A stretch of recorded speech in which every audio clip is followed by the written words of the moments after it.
Ladies and gentlemen, it is almost that time. The fifth annual Mardi Gras Ball will begin in 10 minutes. 10 minutes.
and gentlemen, it is about that time. Get yourself a drink, gather your family around you lovingly, if possible. COGA's 5th annual Mardi Gras Ball will begin in 5 minutes. 5 minutes.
Oh, ladies and gentlemen, you are in the right place, and we are about to begin. COGA's 5th annual Mardi Gras Ball will begin in 1 minute, just 1 minute from right now.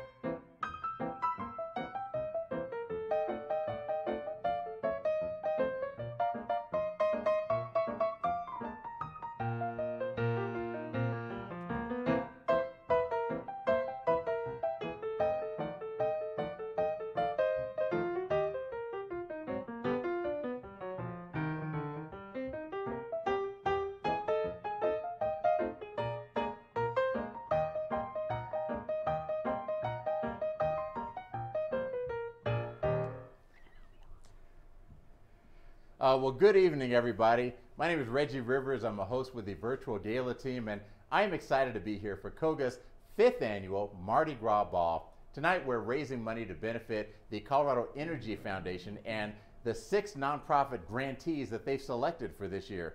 This is also COGA's first ever virtual ball. So thank you for joining us from the comfort of your own homes. You know, social distancing can stop us from giving handshakes, hugs, and pats on the back, but it doesn't stop us from showing love and commitment for all these partners and the important missions that they fulfill.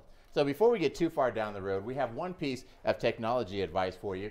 It can be difficult to watch the show and donate if you're trying to do it all on the same device. So we recommend that you watch the program on your laptop or desktop and you make your donations using your cell phone.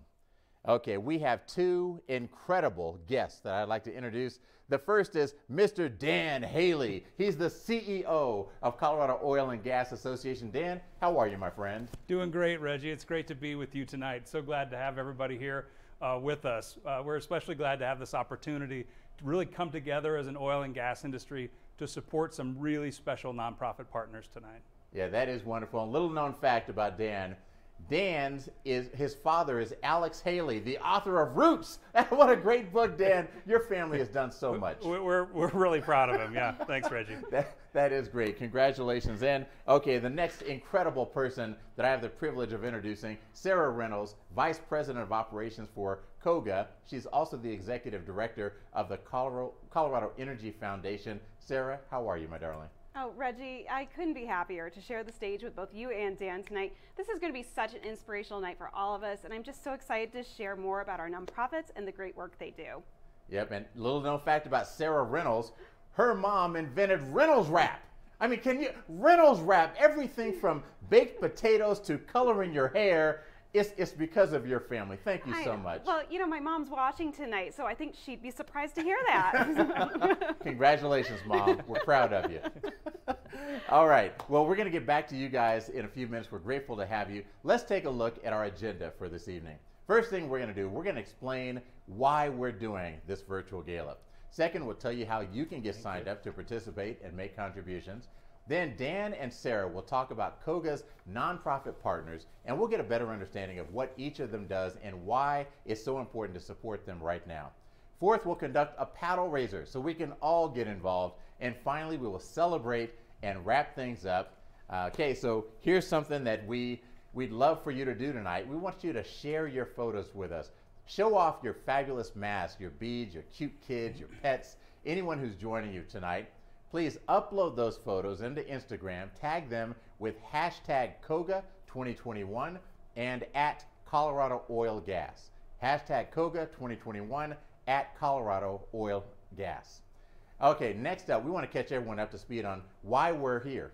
You know, last year we were together in a ballroom doing this event, but COVID has forced nonprofits all over the country to cancel, postpone, or otherwise abandon their plans for their annual galas. So the board and staff at COGA had a big decision to make. Should they postpone, not knowing when the end of this crisis would come, or should they cancel and skip this year's event? Well, ultimately, they concluded that postponing was too risky, canceling was too devastating to the fundraising needs of the mission, so they decided to hold this virtual gala. Here we are, and here you are. Thank you so much for making Colorado Energy Foundation and our nonprofit partners a priority tonight.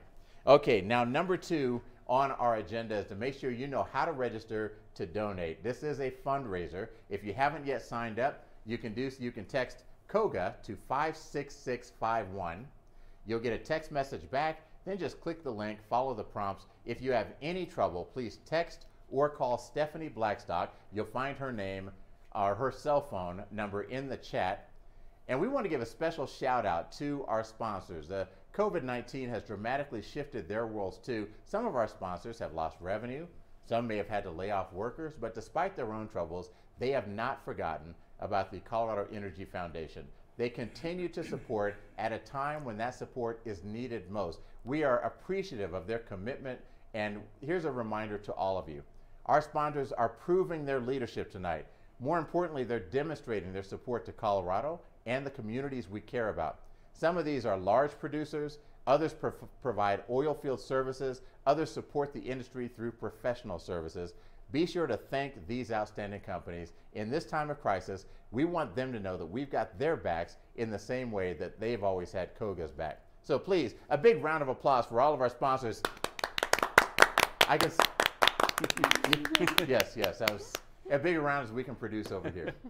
All right, so we want you to welcome this special message from our matching sponsor tonight, Occidental Petroleum.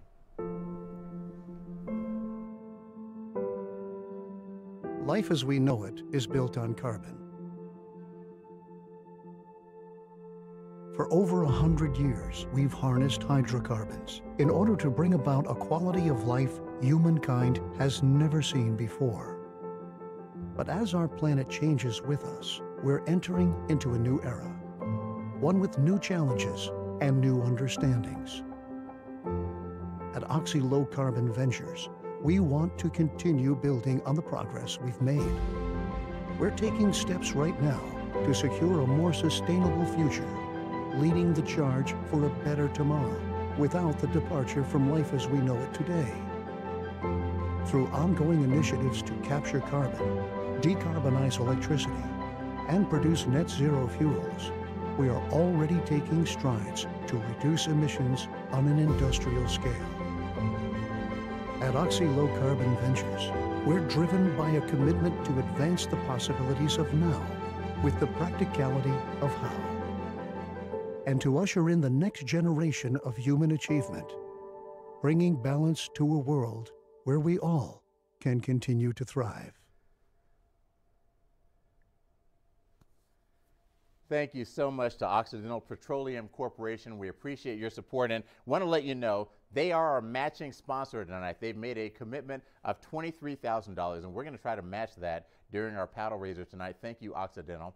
We also have 2 gold sponsors for this evening's event, and we want to take a moment to hear from PDC Energy.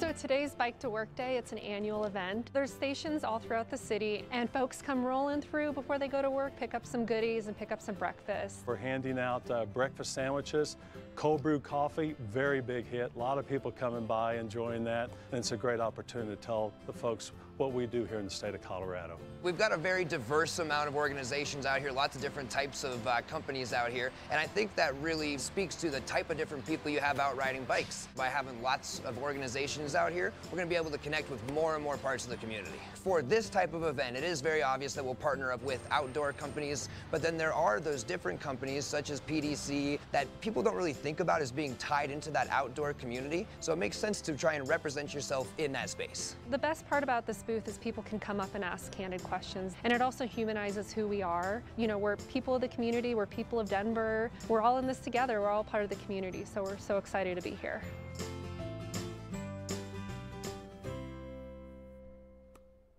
PDC Energy, we are excited to have you as part of this. Thank you so much. Our second gold sponsor is Chevron.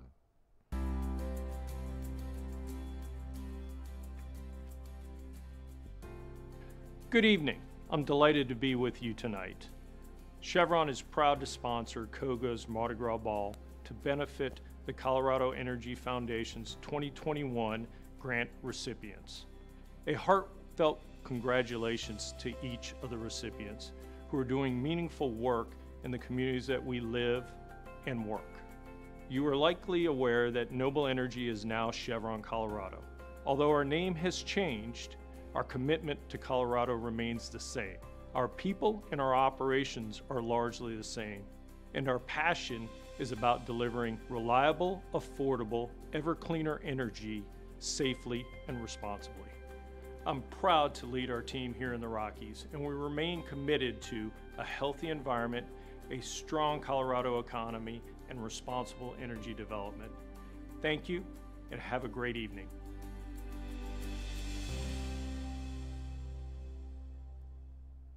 Thank you, Hodge. Thank you, Chevron. We appreciate your support. We also want to thank our purple sponsors, Great Western Petroleum and Liberty Oilfield Services. We appreciate you guys. Thank you also to our green sponsors.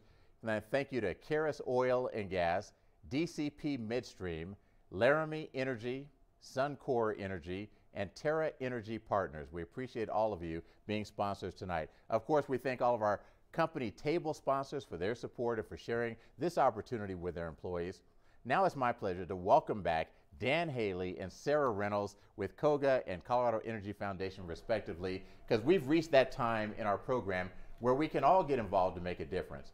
You know, alone, each of us can only do so much, but together as a team, we can make a big difference for Colorado Energy Foundation. And I remind you again, if you haven't registered to donate, text COGA to 56651, then follow the prompts to make a contribution. If you have any trouble, you can reach out to Stephanie Blackstock. You'll find her cell phone number in the chat. We're going to ask for support at different levels. We're going to start high and work our way down. And we hope that you'll contribute at least once tonight when you hear a level that matches your means and matches your commitment to the nonprofits that the Colorado Energy Foundation is supporting this year. Now, we're going to share some information about the various charities that the foundation is supporting, so you'll understand where your money is going and why your help this evening is needed so badly. And our first level today is $10,000, and we want to remind you that Occidental is offering up a $23,000 match. So the first $23,000 that we raise today will earn that match. And so we're starting at $10,000, and if you have the capacity to make a $10,000 gift and you're waiting for COGA or the Colorado Energy Foundation to tell you that now that they need your help, consider this your notice. They need your help. They're asking you right now, if you have the capacity, please make a gift of $10,000. Do that now, and we will recognize some of our donors here in just a few minutes. So, Dan, from COGA's perspective, why is tonight so important? Well, you know, Reggie, it's really important. This has been a tough year for everyone, no matter what industry you work in, and certainly oil and gas in Colorado is no exception to that. But in these challenging times, we have an opportunity to be leaders and to reaffirm our commitment to the communities where we live and where we work. So over the past several years, our approach to community investment has evolved and matured, just as the oil and gas industry, you know, has, and it's always been very generous in this state. But this event has given us a platform to really focus our efforts strategically and to establish our goals as an industry on how our funding can be leveraged to make a lasting impact in our state. Our approach has been fairly unique because we keep our cohort of grant recipients small. That allows us to develop a closer partnership with each of them. We learn more about the work that they do and the issues that they're addressing, and then in turn, they also learn more about us as an industry and then can speak up on our behalf in the communities that they serve. So more than ever, that strong partnership is really needed to lift our neighbors up at this difficult time and begin to rebuild after such a devastating year for so many. Yeah, it really has been a tough year for so many. And so we appreciate you all being here tonight, and we hope that each of you will make a gift. You can use the instructions that you'll see on your screen here periodically to make a contribution. I want to recognize a few guests that we have gifts here at $5,000. If you want to make a gift, text COGA to the phone number 56651. I want to say thank you to Ron Gusek with Liberty Oilfield Services for his gift of $5,000. We have Austin Akers with Bison Oil and Gas. Thank you for your gift of $5,000. We have Rich Fromer with Great Western Petroleum. We appreciate your gift of $5,000. If you'd like to make a contribution, please do so now. And Sarah, I know that you've worked closely with the Colorado Energy Foundation Board. What was different about your process this year in terms of how your nonprofit grant recipients were selected? Right, Reggie, you know, it's hard to believe, but this is only the second year of our foundation. And I'm just so proud of our foundation board for recognizing the opportunity we had this year to step up and respond to some of these tremendous challenges in a very relevant way. There are so many needs right now, we know this, but it was hard to ignore just the enormous barriers to both equity and opportunity, both in our country as well as here in Colorado. So our 6 nonprofits represent work that actively removes those barriers and addresses some of those systemic obstacles. Dan and I had the opportunity to interview each of our nonprofits over the past few weeks and learn more about the challenges that they see on the ground, as well as the solutions that they provide.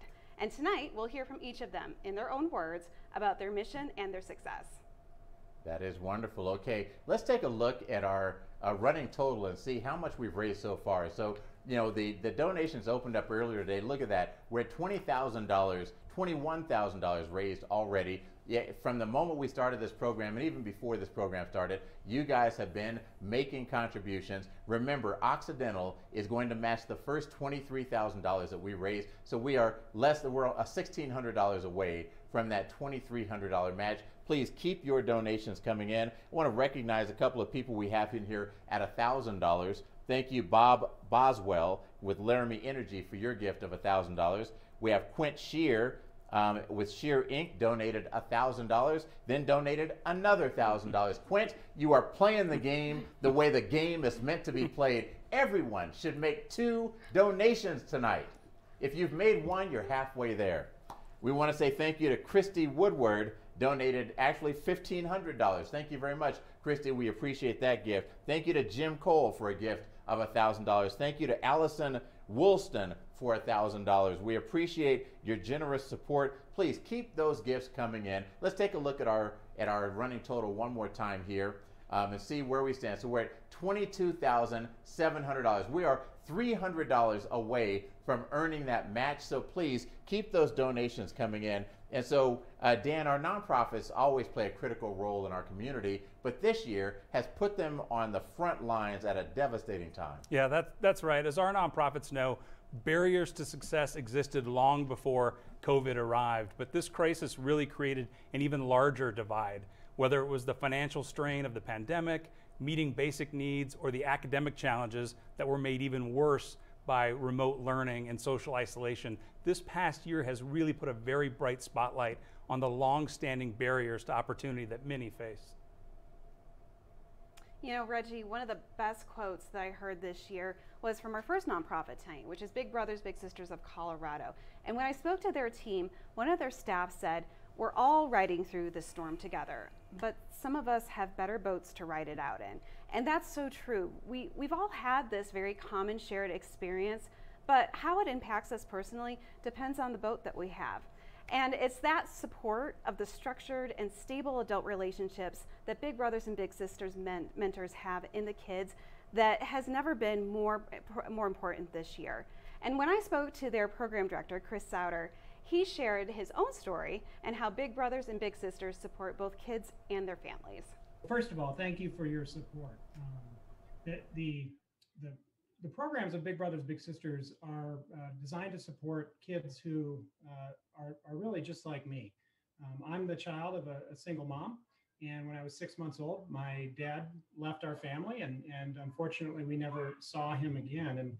And my mom is the absolute hero of my life. She was armed with a high school diploma and a remarkable work ethic, and she put her head down and she fought hard for my brother and I every single day. And along the way, she learned that she couldn't do it alone. And she helped me get a mentor in my life, and that mentor's name was Al. And in particular, while Al is still very much a strong part of my life today, 35 years later, in particular, he made a remarkable impact during my teen and early adult years. And in Colorado, that's a description of the type of child and family that we serve. We work with kids who are ages 9 to 18 years old who are facing adversity. Most live in households that have single parents and lower incomes. Some may have a parent who's incarcerated or deceased. And most of our children attend schools that have a high percentage of students who are living in poverty, which is just simply a representation of some of the surroundings that they may have in their community. We have 3 core programs where our staff match and continuously support one-to-one mentoring matches between a mentee who we call a little and an adult volunteer mentor who we call a big. And those programs are all evidence-based, and they take a very preventative, positive youth development approach. I think it's so important to say that we are not here to fix kids. We're here to cultivate and support the remarkable strengths that each individual child in our program brings to our program. Oh, that is wonderful. Celebrating the successes of these kids and the talents that they have. I love the terms bigs and littles. You know, my Aunt Sue still calls me Little Reggie for all this time.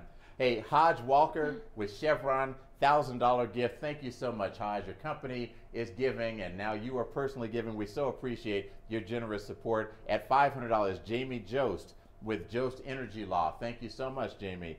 Sarah Sandberg at $500. Thank you for your gift. Can we take a look at our running total one more time and see? Well, look at that, $24,550. We have exceeded the $23,000 match from Occidental. So let's add in that match, and I think that's going to put us, let's see, 24 plus 23, that's 67,550 is where we're going to, no, is that 47? 47. Thank you.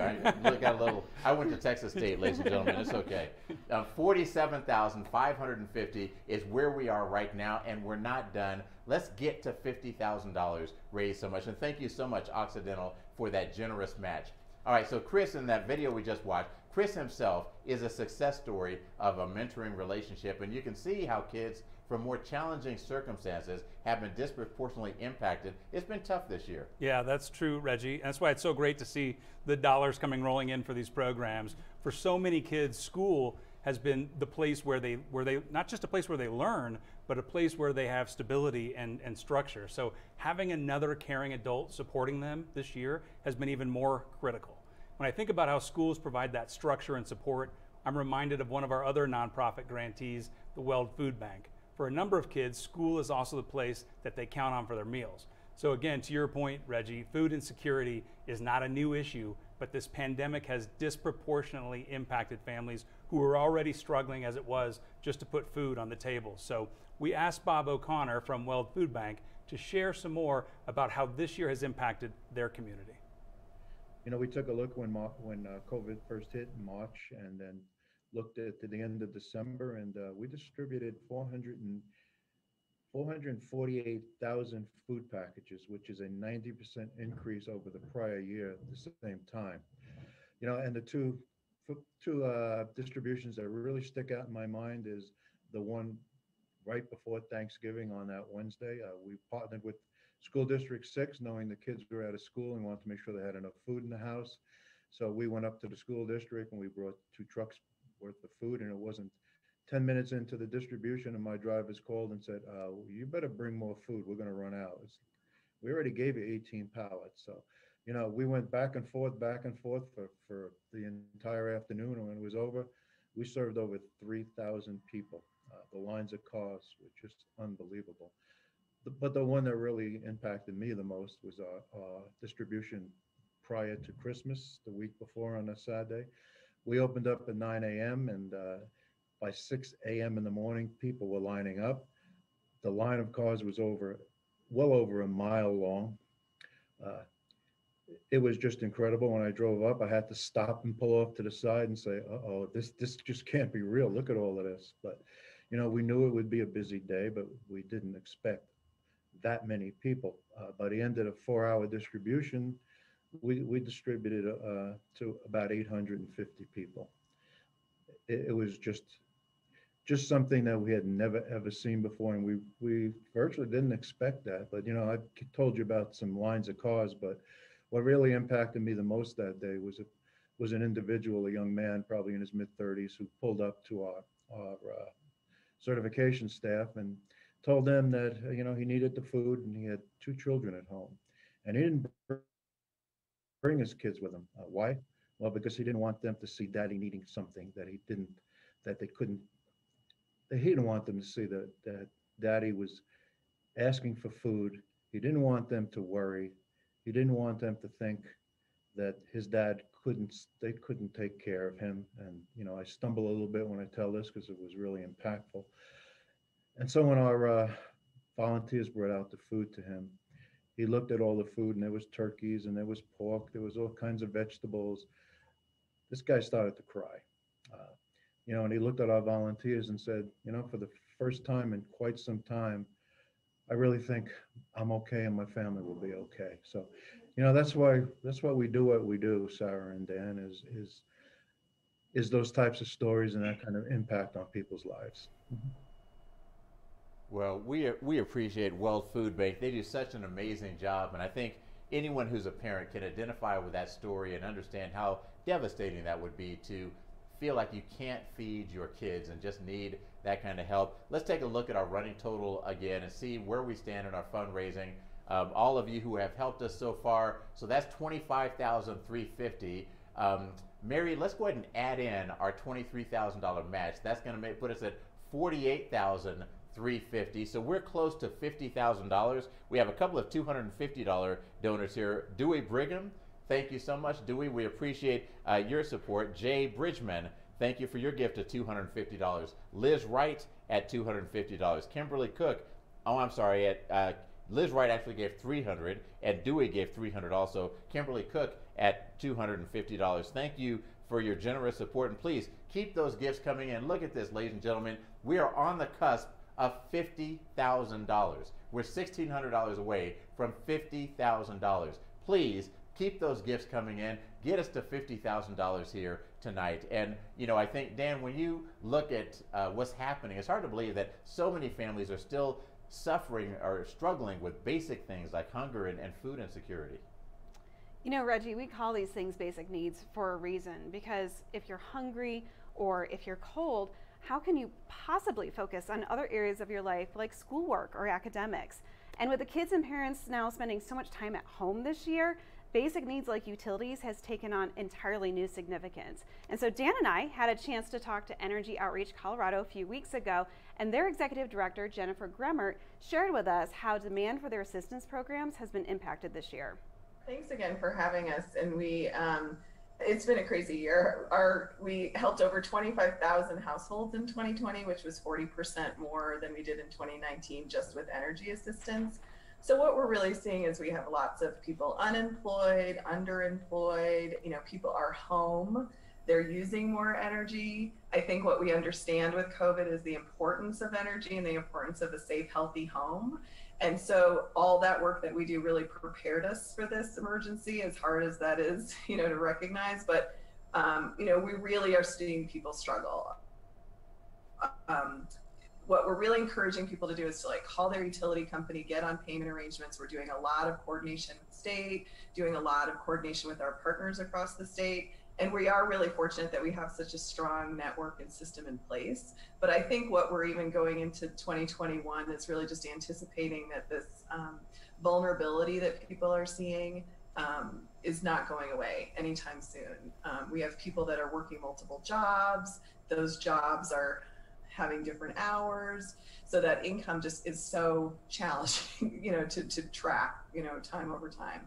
With people being home, you know, some folks that are would normally have their children receive school health programs, lunch programs, breakfast programs, those are being disrupted. Food assistance is critical. We see this sort of heat or eat. People, you know, have to make decisions about what they're using their, you know, income for. So what we're really trying to do is make sure people know about our programs, access them. You know, we're doing a lot of work to raise additional funding so that we can ensure that no one gets disconnected.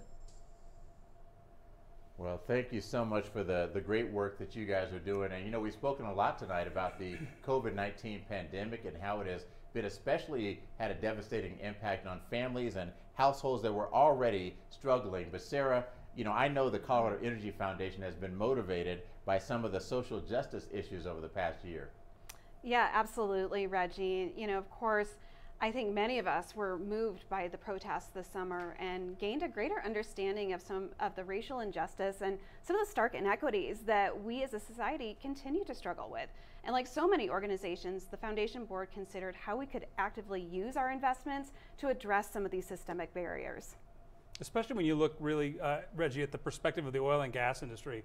Our industry provides one of the best career pathways in the state. So with the right education and training, our young people really have access to good paying jobs and a brighter future.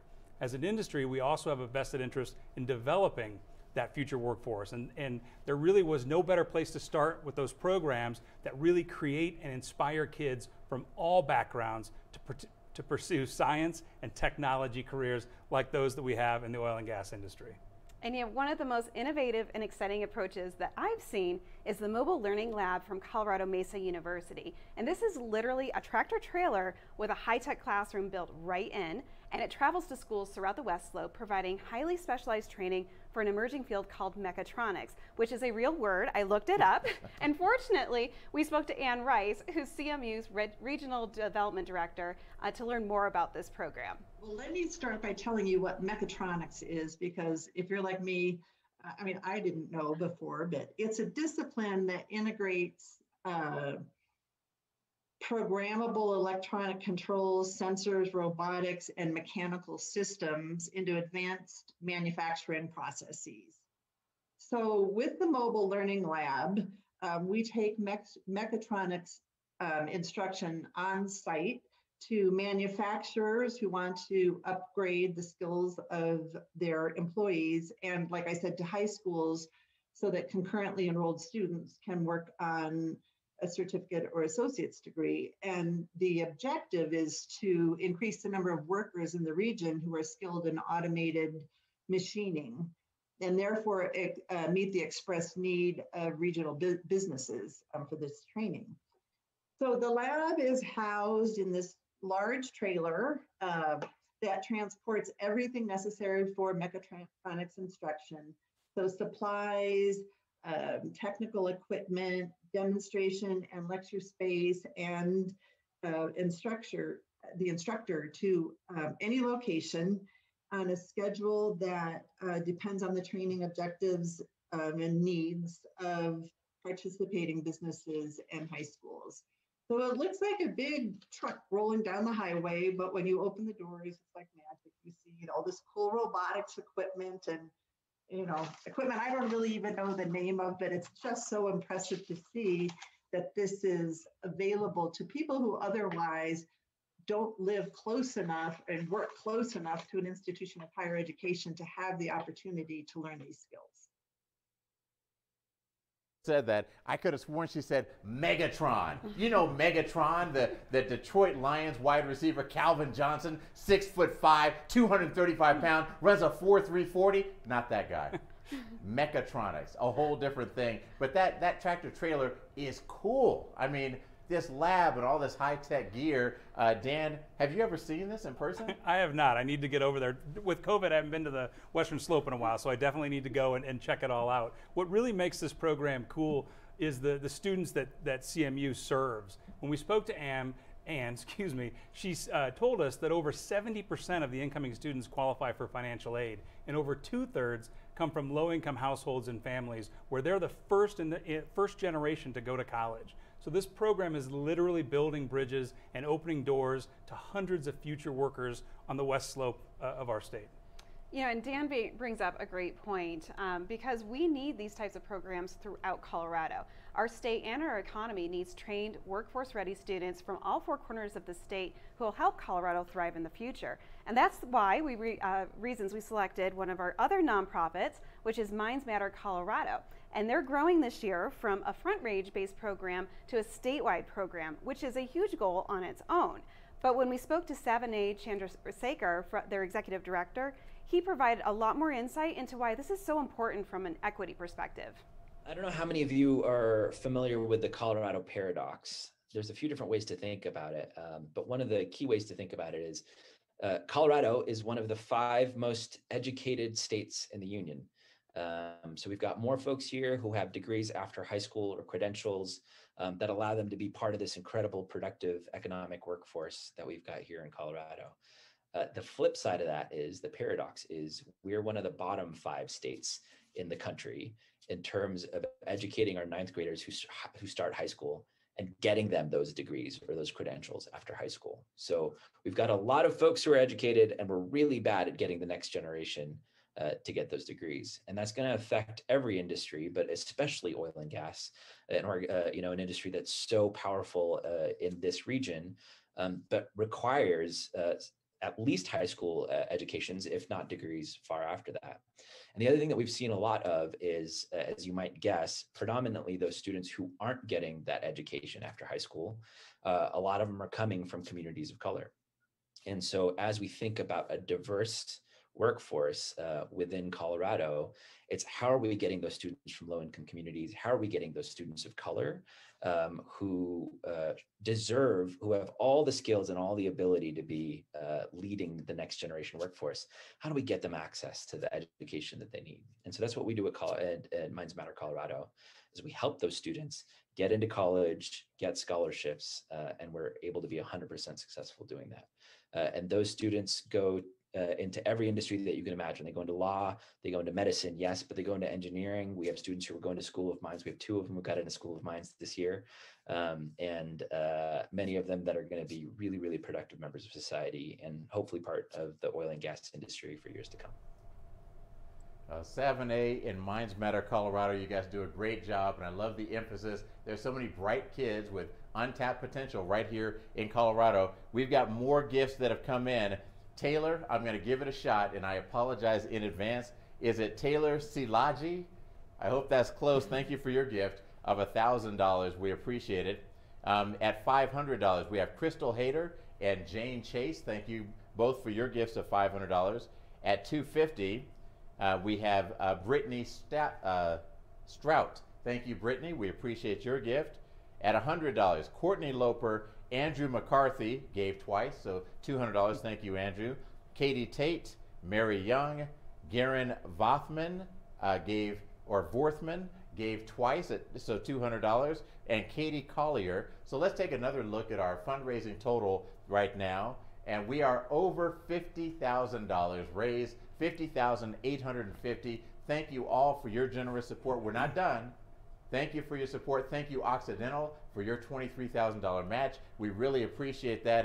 And Dan, why is this event tonight so important? Well, it's exciting to hear names of people we haven't seen in a while, and to see the dollars coming in. These types of investment have a huge impact, making Colorado a more competitive state and a place where all industries, not just oil and gas, can provide great careers for people. And these programs do a lot more than just provide educational opportunities. With several of our organizations, there was a strong theme of optimism and hope in what is possible and what's possible to come. They are really inspiring young people in our state. Which is a great transition to our last nonprofit, which is the Colorado Association of Black Professional Engineers and Scientists, and why they were selected. They're a trade association, but their mission is entirely focused on community service, and specifically their Junior Engineers of Tomorrow, or the JETS program. And when we spoke to their executive director, Dewey Brigham, he talked about how important it is for underrepresented kids from diverse backgrounds to have mentors and heroes that they can identify with. Our mission is to expose underrepresented minority students to STEM education and careers. We've been doing this for about 40 years, and what we try to do is make sure that the students we serve have a good understanding of what engineers do, because there's engineers working in all areas. For instance, like in you guys' business, the petroleum industry, refineries, and then we try to do transportation, teach kids about all the areas of engineering. We serve kids in grades 5 through 12. And one of the things that's really unique about our organization is that very seldom do students of color get an opportunity to work with folks that look like them. And that's what we try to bring to the table, is to have a lot of engineers that work in transportation, oil and gas, that look like the kids are the ones that are teaching the kids the different engineering topics and disciplines. Yeah, that is a very unique program, and it's so true that these kids have to be able to see it to believe that they can do it. You know, my son is 17 now. I remember a time when he was 12, and he and his buddies are at the house, and they're in his bedroom talking, and I'm listening, and they're talking about going to the NFL, and they're talking about it so casually, like yeah, we're just going to walk over there and be in the NFL someday. And his friend Julian said, well, Mr. Reggie did it. It can't be that hard. And I'm in the other room saying, what? Do you know how hard I worked to get into the NFL? But that's the point. When you see somebody around you who has done it. And that person is just a regular person, just like you. It makes you believe that you can do it. And I think this program does exactly that for these young people. Absolutely, Reggie. And it's true. Young people need to see leaders and role models that they can relate to. And that's so that they can envision themselves in those roles in the future. Later in our conversation with Dewey, he talked about their Garrett Morgan project that they're doing this year. It's a multidisciplinary program around transportation, and its namesake is Garrett Morgan, an African-American scientist who actually invented the traffic light. So the creativity of this program, the creativity this program provides to these young people is so impressive and showcases just how many professional opportunities are really available to young people today. That is wonderful. See, he invented the traffic light. My wife invented the stoplight, right? It's just, Reggie, when it's time for you to shut up, that's the stoplight. Right? Like, Reggie, we agreed that the next 30 minutes was going to be quiet time, right? That's the stop sign. So listen, everybody, we so appreciate you being here with us tonight. We appreciate your generosity and your commitment to Colorado Energy Foundation and the 2021 grant recipients. They are worthy organizations. And together as a team, you have given them the financial support they need to continue their important missions. Let's take another look at our fundraising totals before we leave here tonight. We're at $51,500. And listen, I want to put just this tiny little challenge out there. If you just want a spiff, right? You've already made a gift. If everyone who's watching right now just made a $100 gift, a $100 gift, a $100 gift, if everyone who is watching us tonight just did that right now, we could pop this thing up to $60,000, right? I mean, it doesn't take that many people at $100 a piece. So that's what we're asking you to do. Before you log off tonight, we're going to ask you, just make a $100 spiff, or like a little extra gift. So to remind you, if you didn't get a chance to make a donation, you still like to, the Text to Give portal will remain open through next Friday, which is February 19th. So you have plenty of time to tell your family or anybody else who might want to support these organizations that they can make a gift. So Dan and Sarah, thank you so much for all the insight that you provided tonight. What do you think of the generosity tonight? I'm not surprised at all. We have such a generous industry, and our employees are some of the finest people I've ever worked with. And so I'm just overwhelmed with gratitude. And speaking of gratitude, Reggie, it's always a pleasure working with you. I mean, you and your team just make everything a success, and it's such a pleasure to have you here again tonight. And I also want to thank our host tonight, which is the Open Media Foundation, for providing this awesome studio space for us. And it takes a village to put a program like this together. And so I want to acknowledge one of our really special teammates, which is Paige Olivier on our COGA team, who just did a great job with all the logistics tonight. And the final thing I want to say is about our terrific volunteers in this industry. None of this would have happened without our Community Outreach and Investment Committee. And these are the dedicated volunteers who reviewed dozens of proposals and helped us in this selection process. And this is very rewarding work, Reggie, but it is that much better when we have terrific volunteers that we get to work with.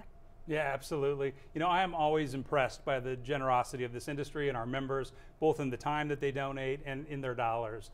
And so I want to thank our matching sponsor tonight, Occidental. It's fantastic. Thank you so much. And all of our companies that supported this event. And of course, our attendees, everybody who signed on at home, we appreciate you and the donors who chose to give tonight. These have been difficult times for all of us. But as we've seen tonight, it has been especially difficult for many of our friends and neighbors, and especially for those nonprofits who stand in the gap and help our fellow Coloradans. We're very fortunate to work in this industry, an industry that truly cares about Colorado. And it's always so gratifying to see how we can still come together to help our friends, help our neighbors, and make Colorado an even better place to live. An even better place, I agree. Colorado is already an amazing place, an even better place, and a more equitable place. We so appreciate your support. Let's take one last look at our fundraising, because I see that we did get a few more gifts in. Kelsey Olson donated $150. Thank you, Kelsey.